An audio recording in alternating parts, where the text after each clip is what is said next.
these are their policies that have clearly not worked, that the people, the general population, are not in support of, yet their egos are too big just to admit that they're wrong.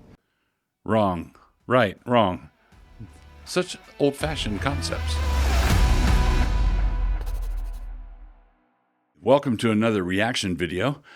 Today I'm going to be reacting to Daniel Penny's comments after his acquittal, and I also it should also be mentioned at the front that this is my first appearance on the Five, and I'm greatly honored.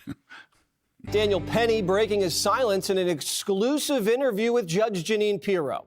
That's going to be streaming tomorrow on Fox Nation, just one day after a jury in Manhattan cleared him in the subway chokehold death of Jordan Neely. The former Marine revealing what was racing through his mind in the moments when he was on the subway floor, subduing Neely, a schizophrenic homeless man who was high on K2 and railing violently at passengers. He was just threatening to kill people. He was threatening to go to jail forever, go to jail for the rest of his life. And now where I'm on the ground with him, I'm on my back in a very vulnerable position. If I just would have let go, now he turns. Why is that a vulnerable position? Well, if I just let him go, I'm on my back now. He can just turn around and start doing what he said to me.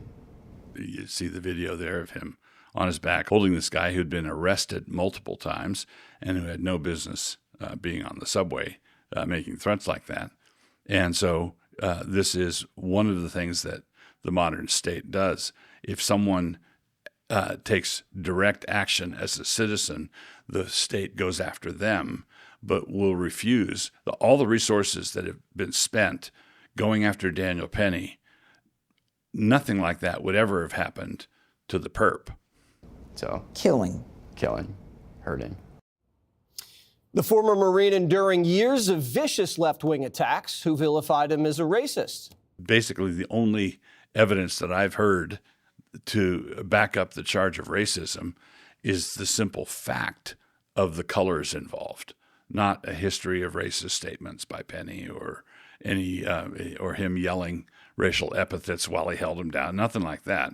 It was just one guy's white, one guy's black, and the black guy dies. That's enough to establish racism.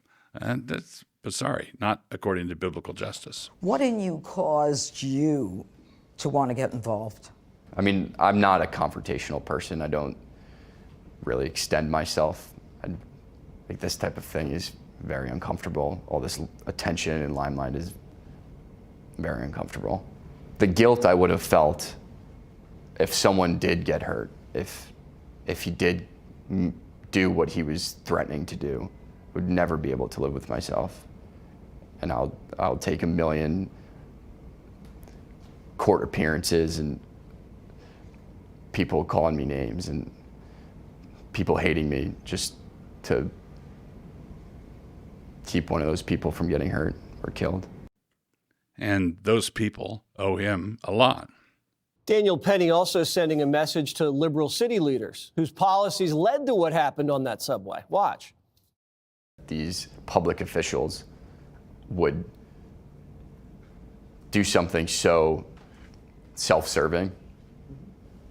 But how does it serve them to hurt you? Just political gain. I mean, these are their policies that are, and I don't mean to get political. I don't really want to make any enemies, really, although I guess I have already. So the answer is there's a constituency in New York, the people who were protesting after his acquittal, and they were alleging that this was demonstration that the system is racist and so forth. That is a constituency. That's a voting bloc. That's a group that politicians have to make happy or have to keep happy.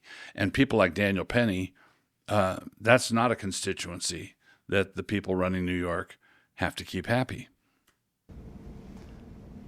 But I mean, these are their policies that have clearly not worked, that the people, the general population, are not in support of, yet their egos are too big just to admit that they're wrong. Wrong. Right. Wrong. Such old-fashioned concepts.